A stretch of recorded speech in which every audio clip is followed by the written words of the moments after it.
পর্তুগালের রাজধানী লিসবনে বসেছিল এশিয়ার বৈচিত্র্যময় সংস্কৃতি, ঐতিহ্য ও জীবনধারার এক বর্ণিল আসর।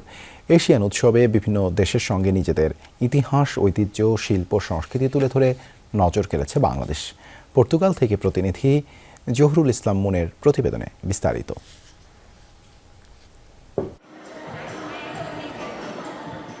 এশিয়ার বৈচিত্র্যময় সংস্কৃতি, ঐতিহ্য আর জীবনধারার রঙিন প্রদর্শনীতে মুখর ছিল পর্তুগালের রাজধানী লিসবন। বিভিন্ন দেশের অংশগ্রহণে অনুষ্ঠিত এশিয়া উৎসব পরিণত হয় এক আন্তর্জাতিক সাংস্কৃতিক মিলন মেলায়।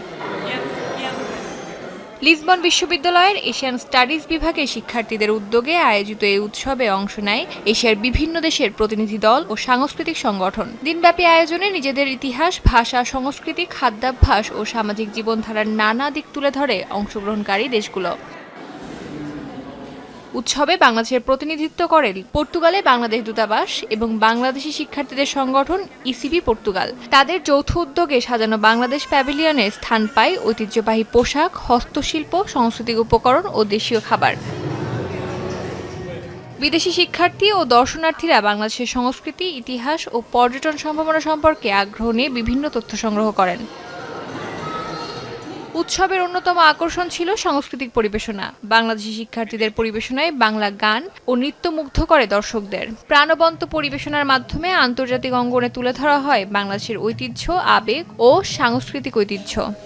আমরা চাই আমাদের কালচার পর্তুগিজদের মধ্যে প্রদর্শন করতে এবং পর্তুগিজদের কালচারও যেন আমরা জানতে পারি। এই জন্য এই ধরনের প্রোগ্রামগুলো বারবার হওয়া উচিত। Now having a bigger presence of Bangladeshi, I think the festival can be more complete. Always been interested in Asian culture because I think it's such a rich continent. আমাদের ট্রেডিশনাল ড্রেস, আমাদের জামদানি, আমাদের তাঁত শিল্প এবং আমাদের দেশীয় খাবার, specially আমি বলতে চাই আমাদের ফুচকা, এটা ওরা খুব পছন্দ করে এবং এগুলোর সাথে আমরা ওদেরকে ইন্ট্রোডিউস করে দিতে পারি, আমরা খুবই আনন্দিত। অনুষ্ঠানে উপস্থিত ছিলেন বাংলাদেশের দূতাবাসের চার্জ অফ অ্যাফেয়ার্স লাইলা মুনতাজের দিনা, দূতালয় প্রধান SM গোলাম সারোয়ার, ইসিবি পর্তুগালের সভাপতি জহুরুল ইসলাম মুন এবং মুনমিউ অ্যাসোসিয়েশনের সভাপতি doctor Fatema Yasmin. So nice. We worked very hard for it, and I'm glad that everyone got a chance to come here and experience. এখানে অনেক ফুড আছে, বাংলাদেশে অনেকগুলো স্টল আছে।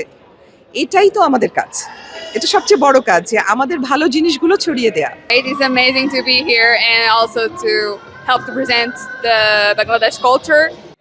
অংশগ্রহণকারী ও দর্শনার্থীদের প্রশংসায় শেষ হয় দিনব্যাপী এই আয়োজন। তাদের মতে এমন উৎসব শুধু সাংস্কৃতিক প্রদর্শনী নয়, বরং বিভিন্ন জাতি ও সংস্কৃতির মানুষের মধ্যে সৌহার্দ্য ও সম্প্রতি সেতুবন্ধন গড়ে তোলার এক কার্যকর উদ্যোগ। অস্মিতা বিশ্বাস, যমুনা নিউজ।